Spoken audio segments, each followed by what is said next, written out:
के बाद एक बार फिर आपका स्वागत है। आप देख रहे हैं दमदार 10। अब बात होगी मिडिल ईस्ट में टेंशन की। टेंशन हर बार एक नए तरीके से डोनाल्ड ट्रंप लेकर आते हैं। इस बार अमेरिका और ईरान के बीच जारी सीजफायर वार्ता के बीच अमेरिकी सेना ने ईरान पर फिर से अटैक किया। अमेरिका ने हॉर्मुज स्ट्रेट के पास बारूदी सुरंग बिछा रही बोट्स को निशाना बनाया। इसके अलावा बंदर अब्बास पोर्ट के पास surface to air missile site पर भी हमला किया गया। अमेरिकी सेंट्रल कमांड सेंटकॉम के मुताबिक ये कार्रवाई सेल्फ डिफेंस आत्मरक्षा में की गई है। अमेरिकी सैनिक और युद्धपोतों को खतरे से बचाने के लिए यह हमला किया गया। अमेरिकी सेना का आरोप यह है कि बारूदी सुरंगें बिछाने से अंतर्राष्ट्रीय जहाजों और अमेरिकी युद्धपोतों को खतरा हो सकता था और हमले से दोनों देशों की बातचीत में थोड़ी रुकावट जरूर पैदा हो सकती है। ये तो वो है जो इस बीच अमेरिका ने किया। ईरान ने एनरिच्ड यूरेनियम को लेकर अमेरिकी राष्ट्रपति डोनाल्ड ट्रंप पर फिर एक उन्होंने बयान दिया। ट्रंप ने कहा कि ईरान का एनरिच्ड यूरेनियम नष्ट किया जाएगा। ट्रंप के मुताबिक या तो ईरान एनरिच्ड यूरेनियम अमेरिका को सौंप दे या फिर ईरान के साथ मिलकर उसी जगह पर उसे नष्ट कर दे। ट्रंप ने कहा कि यह प्रोसेस परमाणु ऊर्जा से जुड़ी हुई संस्था की मौजूदगी में होगा। ट्रंप सिर्फ ईरान के साथ शांति समझौते पर ही फोकस नहीं कर रहे। ट्रंप पश्चिम एशिया का पूरा समीकरण बदलने की कोशिश में लगे हुए हैं।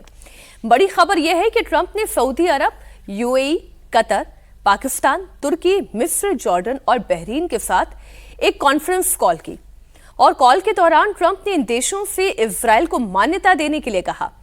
ट्रंप की कोशिश यह है कि अरब देश अब्राहम समझौते में शामिल हो। और जो खबरें आ रही हैं उसके बाद तो सज्जन जी ये बताया जा रहा है कि जब ये कॉन्फ्रेंस कॉल हो रही थी, इधर से डोनाल्ड ट्रंप ने प्रस्ताव रखा कि अब्राहम अकॉर्ड को तमाम खाड़ी के देश जो हैं उस पर हस्ताक्षर करें। इससे एक नया डिप्लोमेटिक स्ट्रांग होल्ड तैयार होगा इस पूरे क्षेत्र में। बाकी सब जगह से सन्नाटा था।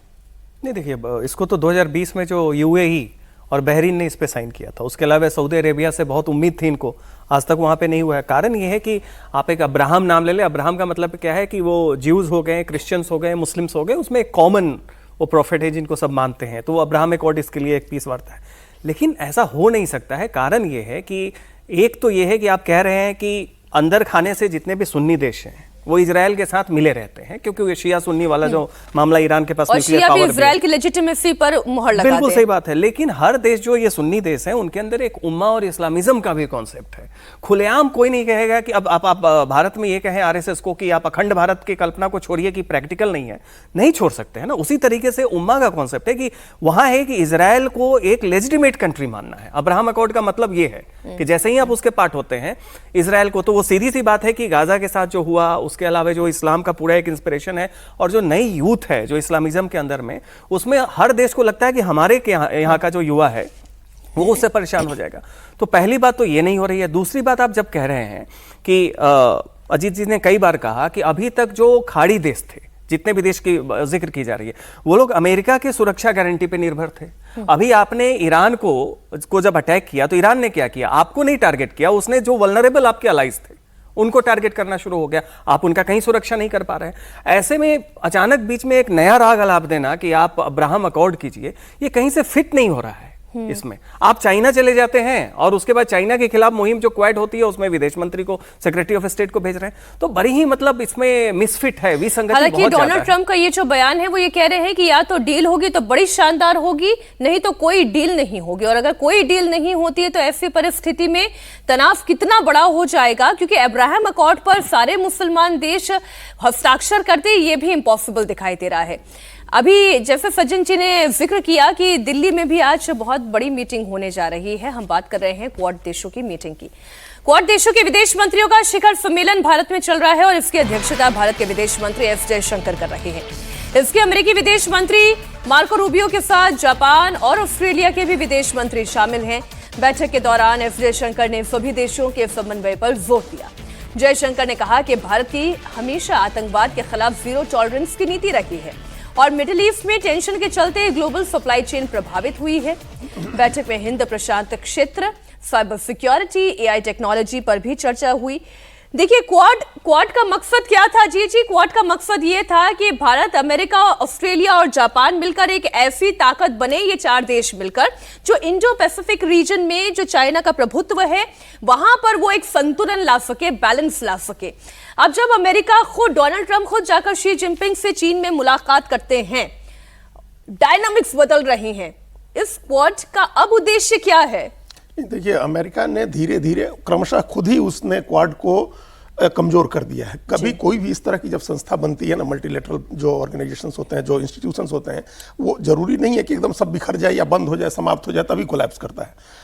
जो एक एंकर फोर्स होता है उसमें, जो आगे बढ़ के जो प्राइम मूवर होता है, अगर वो डिसइंटरेस्टेड हो जाए तो अपने आप वो संस्थाएं काम करना बंद कर देती हैं, भले बाकी लोग कितने भी इंटरेस्टेड हो। जैसे आप एक मिसाल समझिए सार्क से, उसमें एंकर फोर्स भारत था, हालांकि गठन में सब और लोग भी शामिल थे, लेकिन भारत डिसइंटरेस्टेड हो गया तो सार्क खत्म है, सार्क की कोई तमाम चीजें खत्म हो गई, सारे देश तो वही है।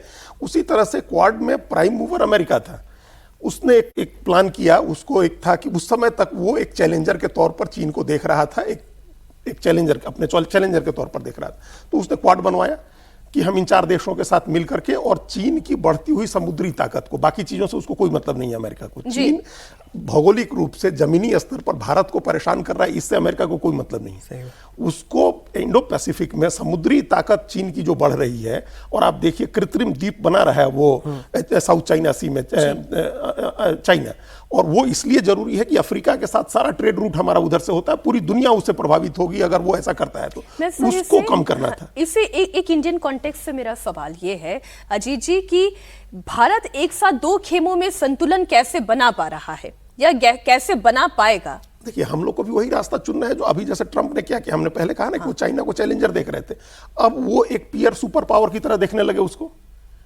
एक पीयर सुपर पावर अमेरिका देख रहा है ना, तो हम भी को एग्जिस्टेंस में, भारत तो हमेशा को एग्जिस्टेंस में यकीन करता है, तो हम तो कर सकते हैं। हम अमेरिका, रूस, चाइना तीनों के साथ हम बैलेंस बना सकते हैं, हम तीनों की अलग अलग तरीके से हमारी जरूरत है। तो भारत उसी हिसाब से क्वाड को देखेगा। अगर उसकी समुद्री ताकत जो बढ़ रही है चाइना को, अमेरिका उसमें उसको रोकने के लिए अगर कुछ करता है तो बहुत अच्छी बात है। रोकने के लिए भारत का यह मतलब नहीं है कि चाइना से लड़ना है, उसकी विस्तारवादी नीतियों का विरोध करना है। तुम कब्जा नहीं कर सकते हो, जो आज हम लोग कह रहे हैं कि होर्मुज की खाड़ी ईरान कब्जा न करे और पूरा साउथ चाइना से चीन कब्जा कर ले, भाई वो भी तो इंटरनेशनल वाटर है, बिल्कुल तो नहीं कर सकता है ना। तो अगर इस मामले पर अमेरिका आता है हमारे साथ तो ठीक है, नहीं आता है तो भारत अपनी नीति अपनी तरह से बनाएगा। अच्छा, एक विषय ऐसा है जहां पर मेरा सवाल ये है कि क्या भारत सरकार ने मधुमक्खी के छत्ते में हाथ डाल दिया है? मैं ये क्यों कह रही हूं, दिल्ली का जिमखाना क्लब इस वक्त सियासी अखाड़ा बना हुआ है। केंद्र सरकार ने क्लब की लीज बढ़ाने से मना करते हुए इसे 5 जून तक खाली करने का अल्टीमेटम दिया है। अब ये मामला कोर्ट पहुंच गया है। आज दिल्ली हाई कोर्ट में इस मामले पर सुनवाई होगी और इस मामले को लेकर सियासत भी लगातार जारी है। कांग्रेस और विपक्षी पार्टियां केंद्र सरकार पर जबरन जमीन छीनने का आरोप लगा रही है। कांग्रेस नेता और सीनियर अधिवक्ता अभिषेक मनु सिंघवी ने ही सरकार के आदेश के खिलाफ कोर्ट में अर्जी लगाई। विपक्ष और क्लब से जुड़े हुए लोगों का कहना है कि 113 साल पुरानी एक ऐतिहासिक और सांस्कृतिक विरासत है। हालांकि इस पर भी मेरा मत अलग है कि सांस्कृतिक विरासत और ऐतिहासिक विरासत ये कैसे है? ये क्या कोई मॉन्यूमेंट है? क्या कोई ऐतिहासिक मंदिर है? क्या सांस्कृतिक विरासत के तहत यहाँ पर नृत्य, संगीत, शास्त्रीय गायन की ट्रेनिंग दी जाती है? खैर, ये तो मेरे सवाल है। आप पहले सुने कि जो आलोचना कर रहे हैं उनका क्या कहना है। लड़ाई तो लड़ेंगे, चूँकि इसका एक 100 साल का इतिहास है और उससे बहुत सारे लोग जुड़े हुए हैं, हर तबके के लोग जुड़े हुए हैं, ख़ासतौर पर जो रिटायर्ड ब्यूरोक्रेट्स हैं वो जुड़े हुए हैं। तो ऐसी हालत में एकाएक एक नोटिस दे देना और कहना खाली करने के लिए, ये मासूम नहीं। जब तक वैकल्पिक व्यवस्था नहीं होती है तब तक के क्लब को किसी वहाँ से हटाया नहीं जाना चाहिए। अब केंद्र सरकार का कहना यह है कि दिल्ली जिमखाना क्लब के कब्जे वाली 27.3 एकड़ जमीन डिफेंस इंफ्रास्ट्रक्चर को मजबूत करने और पब्लिक पर्पस के लिए दूसरे प्रोजेक्ट्स के लिए चाहिए, और इसका कांग्रेस विरोध कर रही है। इसे बचाने के लिए कोर्ट तक पहुंची है। लेकिन जब राहुल गांधी के सांसद इमरान मसूद से इसे लेकर सवाल पूछा गया तो उन्होंने कहा, ये एलिट क्लास की बातें हैं, हमें इससे क्या मतलब। एलिट क्लास के लोगों की चीज़ें हैं, उसमें हमारा क्या है? हम तो गरीब के बात करेंगे, उससे हमारा क्या लेना देना भाई। अच्छा, केंद्र सरकार के दिल्ली जिमखाना को नोटिस को लेकर पूर्व आईपीएस अधिकारी किरण बेदी जरूर दुखी हैं। उनका मानना है कि ये सिर्फ एक प्रॉपर्टी नहीं बल्कि संस्थागत और खेल विरासत का एक हिस्सा है। सरकार को अपने फैसले पर दोबारा विचार करना चाहिए। एक पक्ष उनका भी सुन लें आप। मैं 14 साल की उम्र से जिमखाना क्लब में खेलने आती थी अमृतसर में। सो मेरी बहुत सारी मेमोरीज हैं इसमें, और वो एक बड़ा ज़बरदस्त अच्छा स्पोर्ट्स कॉम्प्लेक्स है। वो सिर्फ क्लब ही नहीं है, सबको जोड़ता ही नहीं है, बहुत ज़बरदस्त सीनियर सिटीजन भी वहीं, उन्हीं का घर भी है। और जो टेनिस के लॉन्स हैं जिमखाना में, वो एशिया के बेस्ट लॉन्स हैं। लॉन टेनिस में Gymkhana actually after Calcutta south club ये लॉन्स उससे भी बेटर थे। सो मैं 14 साल की उम्र से अमृतसर से आती थी खेलने। सो मेरी मेमोरीज़ 14 साल से जुड़ी हुई हैं जिमखाना क्लब से। इसलिए मुझे एक परेशानी हुई कि अब क्लब बंद हो जाएगी क्या। पहली बात तो यह है कि अंग्रेजों के ज़माने के अवशेष मुझे दिखाई देते हैं, ये मेरी अपनी व्यक्तिगत राय है। लेकिन सज्जन जी, सवाल ये जो अभी किरण बेदी कह रही थी और वो बात जो इमरान मसूद भी कह रहे थे, एक ये कह रहा है कि ये तो एलीट क्लास का मामला है, इससे हमें क्या। वाकई में आम पब्लिक को जिमखाना क्लब से क्या, ये तो वाकई में एलीट क्लास के लिए है। देखिए, इसमें तीन पक्ष हैं। एक तो ये है कि केवल एलीट के लिए नहीं, एलीट के लिए तो और भी क्लब्स हैं, आईआईसी है, उसके अलावा बाकी क्लब्स भी हैं। जिमखाना क्लब बिल्कुल एक्सक्लूजनरी था। उसमें जो नए मेंबरशिप्स थे वो बड़े बड़े सिविल सर्वेंट और डिफेंस अफसर्स को भी नहीं दिए जाते। वो तो डिपेंडेंसी जो थी कि जिनके फादर्स पेरेंट्स थे उनको ज्यादा रिन्यू किया जाता तरह से, बिल्कुल इस तरीके से। तो पहली बात तो है कि एक्सक्लूड करता था। इनकी एलिटिज्म इस बात में थी कि कौन कितना एलिट है वो नहीं, कितनों को आप एक्सक्लूड कर पा रहे हैं। पहली बात तो ये गलत थी। इसको डेमोक्रेटाइज होना चाहिए था कि आप मेंबरशिप दें। एक मान लीजिए कॉलोनियल लेगेसी है और इंफ्रास्ट्रक्चर है तो ठीक है, जैसा किरण बेदी कह रही थी, लेकिन वैसा नहीं किया गया तो ये खुद की आप बीती है। दूसरी बात है, अब सरकार का भी लॉजिक कि हमें डिफेंस पर्पस। देखिए, मोदी सरकार में एक चीज है कि जो पुराने जो एलिट्स थे ज्यादातर वो विपक्षी पार्टियों से जुड़े हुए हैं, ठीक है, शाम के बाद उनको एक क्लब चाहिए। वैसी स्थिति में उनको टारगेट करना इनको पॉलिटिकली भी सूट करता है। हालांकि कह रहे हैं कि हमने डिफेंस पर्पस के लिए किया है। अभी 53 एकड़ से ऊपर ये रेस क्लब था, उसको भी नोटिस दे दिया गया है कि आप खाली कीजिए। तो एक तरह से 100 करोड़ का ये बनाना चाह रहे हैं प्रधानमंत्री का एक्सटेंडेड वो वर्क जोन सुरक्षा। लेकिन अभी सबसे बड़ी बात यह है कि आप कोई क्लब ले रहे हैं तो इंडिया इंटरनेशनल सेंटर भी है, बाकी क्लब्स भी हैं, वहां पे मेंबरशिप्स, वहां पे भी एलिटिज्म दिखता है। हैबिटेट सेंटर है, लेकिन फिर भी वहां पे है कि एक बियॉन्ड अ पॉइंट आपको पता रहता है कि आप क्यू में थोड़े पीछे हैं लेकिन आ जाएगा। जिमखाना क्लब तो बिल्कुल एक नेपोटिज्म का हब बन गया। पॉलिटिकल इशू है या क्या है, ये डिफेंस इशू है? नहीं, ये किसी तरह कोई इशू नहीं है। ये इशू ही नहीं है। नहीं, प्रधानमंत्री को या सरकार को मन हुआ कि इसको ले लेना है तो ले लेना है भाई। जैसे Indira Gandhi national centre of art and culture, भाई तोड़ के वहां बड़ी बिल्डिंग बनानी है तो बन गया। योजना आयोग का नाम नीति आयोग करना है, शास्त्री भवन, निर्माण भवन तोड़ करके वहां नई बिल्डिंग्स बनानी है तो बन रहे हैं। भाई ये राजा का, शासक का क्या प्रेरोगेटिव है कि उन्होंने कहा, सरकार ने तय किया कि हमको ये जमीन ले लेनी है। जिमखाना रिक्वायर्ड है या नहीं है? देखिए, रिक्वायर्ड तो बहुत सारी चीज़ें हैं, लेकिन आप उसके बगैर भी काम चल सकता है। जो हम इस बात को मानते हैं कि एक हिस्ट्री 113 साल की है। अंग्रेजों की लीगेसी के नाम पर तोड़िएगा तो इंडिया गेट भी तोड़ना पड़ेगा, गेटवे ऑफ इंडिया भी तोड़ना पड़ेगा। वहाँ तमाम जो बंगले लुटियंस में बने हुए वो भी अंग्रेजों के बनाए हुए, उन सबको भी तोड़ना होगा। क्यों कोई एमपी 3-3 एकड़ के बंगले में रहेगा? लेकिन सर, ये सांस्कृतिक विरासत का केंद्र कैसे हुआ? हम आपको एक और बात बता रहे हैं, हिस्ट्री के विद्यार्थी रहे हैं हम भी। इतिहास में जितनी नगर सभ्यताएं हुई हैं ना, वहाँ रिक्रिएशन के, मनोरंजन के इस तरह के साधन होते थे जहाँ एलिट्स जाते थे। आप रोम जाइए और कोलोसियम देख के आइए, दुनिया भर का आदमी कोलोसियम देखने जाता है। सबसे इनह्यूमन वहाँ खेल होता था, ग्लैडिएटर्स लड़ते थे, लेकिन उसको बचा करके रखा गया है, दुनिया देखने जाती है। तो कितना भी एलिट हो भाई, एक शहर के लैंडस्केप में एलिट के लिए जगह नहीं होनी चाहिए। 1600-1700 झुग्गियां हैं दिल्ली में, 1600-1700 क्या, उससे भी ज्यादा। 1600 तो अनऑथराइज्ड कॉलोनीज हैं, कई हजार झुग्गियां हैं। तो गरीब के लिए स्पेस है, मिडिल क्लास के लिए भी स्पेस है, एलिट के लिए भी स्पेस होना चाहिए। इसमें क्या, एलिट के लिए स्पेस नहीं होना चाहिए? देखते हैं सर ये मामला कोर्ट में कैसे स्टैंड करता है। बहुत खराब चीजें भी है। रिक्रिएशन का सेंटर था, लेकिन कोलोसियम भी तो रिक्रिएशन का सेंटर था। ग्लैडिएटर्स लड़ते थे, खून बहता था, लोग मारे जाते थे। आज 2500 साल बाद लोग देखने जाते हैं कि नहीं उसको? डेमोक्रेटाइज होना चाहिए। हाँ वो बस ठीक है, मेंबरशिप को आप ये डेमोक्रेटाइज कह करिए, रहे वो हैं कि अलग चीज है। डेमोक्रेटाइज होना मेंबरशिप चाहिए। डेमोक्रेटाइज करिए, वो अपनी चीज है। मैं तो इसमें इमरान मसूद के साथ हूँ, एलिट लोगों की बातें मुझे क्या वो बड़ा ही ऑनेस्ट एलिट के लिए भी बड़ी जगह होनी ऑनेस्टली चाहिए। उन्होंने बात कह दी। अच्छा चलिए, मैं लखनऊ के मलिहाबाद की बात कर लेती हूँ। वैसे तो ये मलिहाबाद वहाँ के आमों के लिए बड़ा मशहूर है, लेकिन इस बार मामला पॉलिटिकल है, पॉलिटिकल इशू के लिए सुर्खियों में है। पारसी समाज और मुस्लिम समुदाय के बीच यहाँ घमासान छिड़ा हुआ है और वजह यह है कि एक ऐतिहासिक धार्मिक स्थल है। पारसी समाज का दावा है कि विवादित स्थल कसमंडी कला क्षेत्र में 11वीं सदी के नागवंशी शासक राजा कंस का किला है और उनकी विरासत का हिस्सा है। यहाँ इस किले के परिसर के अंदर एक प्राचीन भगवान शिव का मंदिर स्थापित था। पारसी समाज का कहना है कि विदेशी आक्रांता सालार गाजी के आक्रमण के बाद महाराजा कंस की हत्या की गई और मंदिर को जबरन मकबरे और मस्जिद का रूप दे दिया गया। इस पारसी समाज की मांग यह है कि यहाँ मुस्लिम समाज के लोगों का नमाज पढ़ना बंद कराया जाए, AFI से जांच कराई जाए, कार्बन डेटिंग हो। पारसी समाज के प्रतिनिधियों ने मुख्यमंत्री योगी आदित्यनाथ को बाकायदा पत्र लिखकर हस्तक्षेप की मांग की है। समाज का कहना है कि अगर वहां लगातार नमाज पढ़ी गई तो वे वहां हनुमान चालीसा का पाठ करेंगे। दूसरी तरफ मुस्लिम समाज इसे अपनी मस्जिद और मकबरा बता रहा है। फिलहाल टकराव को रोकने के लिए प्रशासन पूरी तरह से अलर्ट पर है। जुमे की नमाज के बाद पारसी समाज के लोगों ने विरोध भी किया। इसके बाद पुलिस ने यहां पर आर्मी के 15 सदस्यों पर मुकदमा दर्ज कर दिया।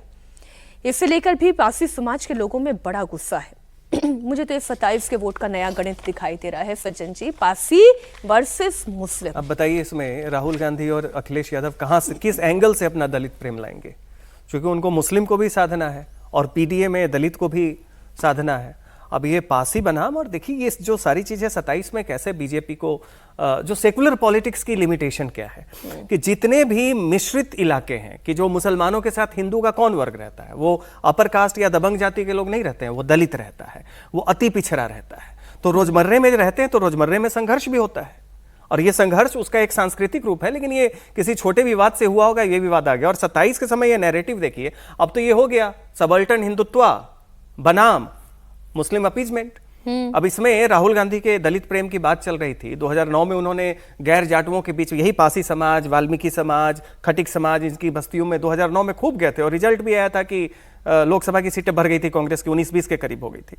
अभी की स्थिति में देखिए, ये सारा का सारा 27 के लिए एक नैरेटिव में ये सब चीजें आएंगी। होता क्या है कि कोई ना कोई वहां पे होता है, उस समाज का अचानक से मुद्दा है जिसे दिखता है कि अभी चुनाव का समय है, अभी ये मुद्दा डालो और अभी इस पे अटेंशन आएगा, पॉलिटिकल पार्टी जाएंगी, ये समाचार बनेगा और ये 27 तक इस तरह की घटनाएं बढ़ती जाएंगी। तो सीधी सी बात है कि PDA में ये चीज मसला जो है कि जहां पे पारसी बनाम दलित बनाम मुसलमान का द्वंद्व होगा, पिछड़ा बनाम मुसलमान का द्वंद्व होगा, ये तो भाजपा की स्ट्रेटेजिक ये चॉइस भी होती है कि सपा का बसपा का मुस्लिम MLA होता है, उधर से पिछड़ा अति पिछड़ा बीजेपी MLA फील्ड करती है, तो उसमें एक हिंदू वोटों का एक ध्रुवीकरण होता है। अब सवाल यह है कि इसको दलित प्रेम जो आप ला रहे हैं, तो वही कहते हैं कि PDA और ये हिंदुत्व, सॉफ्ट हिंदुत्व एक साथ नहीं चल सकता है ये, और वो दिख रहा है यहाँ पे। All India Muslim personal law board के उपाध्यक्ष उबैदुल्ला आफवी ने बोर्ड अध्यक्ष को एक लेटर लिखा है। उसमें उन्होंने कई मुद्दों को उठाया है। उबैदुल्ला आफवी ने लेटर में लिखा है कि जब शरीयत और अस्तित्व पर हमला होता है तो जनता की अदालत में जाना जरूरी हो जाता है। सड़कों पर दिखाई देने वाली एकता का सरकारों पर सीधा असर पड़ता है। आजमी ने कहा कि बंगाल जैसे राज्यों के शिक्षा संस्थानों में मासूम मुस्लिम बच्चों पर वंदे मातरम गाने का दबाव डाला जा रहा है। पूरे देश में UCC लाने की तैयारी हमारे शरीयत पर सीधा हमला है। देश में वक्फ संपत्तियों पर अतिक्रमण हो रहा है, उन्हें नष्ट किया जा रहा है। उबैदुल्ला आजमी ने कहा कि फासीवाद के इस तूफान को केवल बंद कमरों में होने वाली कानूनी कार्रवाइयों से नहीं रोका जा सकता। मैं इसलिए उस खबर के बाद इस खबर को अजीत जी लेकर आई कि कहीं पर तो PDA और सॉफ्ट हिंदुत्व वाली पॉलिटिक्स जो है वो विपक्ष को खतरे में लेकर आ रही है। अब इस तरीके के इश्यूज पर भी कांग्रेस पार्टी हो, चाहे जितनी भी तमाम रीजनल पार्टीज हो, वो कैसे होगी? और मुसलमान भी क्या एक नया शाहीन बाग खड़ा करने की तैयारी में है? शाहीन बाग, आप बहुत छोटी बात कर रही हैं, बहुत छोटा एक वो इशू था शाहीन बाग का। अभी जिस तरह की स्थितियां हैं देश में, जिस तरह का घटनाक्रम हो रहा है, राजनीति जिस दिशा में जा रही है, पश्चिम बंगाल और असम के नतीजे जो इशारा कर रहे हैं, और ये 3 चीजें इन्होंने बताई, जो UCC का मामला है, वक्फ का मामला है और ये वंदे मातरम का मामला है, ये इनकी कोर आइडियोलॉजी से, धार्मिक इनके धार्मिक जी। विश्वास से, इनका जो रिलीजियस बिलीफ है उससे जुड़ा हुआ है। तो अब इसके आधार पर ये शुरुआत है, ये एक बहुत ही शुरुआती स्टेज है जब आप आइडेंटिटी को इस तरह से जोड़ते हैं और उस आइडेंटिटी को लेकर के सड़क पर उतरने की बात करते हैं। ये तो बहुत खतरनाक लग रहा बहुत है। ज्यादा खतरनाक है। और ये आज नहीं, 50 साल के बाद हो, 100 साल के बाद हो, ये जो बीज है जो अभी उबैदुल्ला आजमी डाल रहे हैं, ये बीज जब पेड़ बनेगा तो 1946 के डायरेक्ट एक्शन की तरह अपील होगी। आपने बहुत गंभीर बात कही। बिल्कुल, आपने तभी कहा नहीं, ये बिल्कुल शाहीन बाग देखिए। बहुत छोटी बात है। ये 50 साल 100 साल के बाद हो, ये जो बीज आज डाला जा रहा है इसका बड़ा पेड़ डायरेक्ट एक्शन के रूप में सामने आएगा। 50 साल के बाद है, 100 साल के बाद है। क्योंकि ये सीधा देखिए, ये एनआरकी की अपील है कि सड़कों पे उतरे कि लीगल मामलों से नहीं होगा तो और कौन सा मामला होगा? आपको दंगा करना है, डेमोक्रेसी में आपको उग्रवाद करना है, क्या करना है आपको? सड़कों पे नहीं होगा, सड़क पे उतरे। तो सड़क पे उतर के क्या करें? कोर्ट के आदेश की अवहेलना करें? यूसीसी तो कॉन्स्टिट्यूशनल मैंडेट है, ये कोई बीजेपी सरकार का मैंडेट तो है नहीं, ये तो पहले से था कि बनाया जाएगा। तो ऐसे समय में अगर यूनिफॉर्म क्रिमिनल कोड है तो सिविल कोड क्यों नहीं हो? अब भारत के नागरिक हैं तो संविधान से चलें। तो सड़कों पे उतरना होगा तो किसके खिलाफ उतरेंगे? संविधान के खिलाफ, सरकार के खिलाफ, न्यायपालिका के खिलाफ। तो ये सीधा के सीधा एक एनआरकी को अपील है, और वो एनआरकी जो कि एक धार्मिक पहचान से जुड़ी हुई है। तो इसको बहुत गंभीरता से लेनी चाहिए और इस तरह के जो तत्व हैं उन पे नजर रखनी चाहिए कि कई बार होता है कि ये विक्टिमहुड और एनार्की जब एक साथ जब साधी जाती है ना, ये देश के सुरक्षा के लिए बहुत बड़ा खतरा होता है। जैसा अजीत की आने वाले समय में विक्टिमहुड वाली वो लाइन मुझे अपने इस पूरे जो बयान उनकी तरफ से दिया गया उसमें दिखाई दी। मासूम छोटे छोटे बच्चों पर वंदे मातरम गाने का दबाव डाला जा रहा है, तो उनसे उनकी मासूमियत खत्म नहीं हो रही है ये। लेकिन ये जो आप बोल रहे हैं, जो प्रयोगशाला है डायरेक्ट एक्शन डे तक चली जाएगी, ये एक खतरनाक बीज रोपा जा रहा है। इस पर सोचने की आवश्यकता है और सरकार को भी गंभीरता से इस पर वो कैसे क्या मसले को सुलझाएंगे इसे देखने की आवश्यकता है। वरना अगर शाहीन बाग में इतनी तकलीफ थी तो ये पता नहीं कहां जाकर रुकेगा।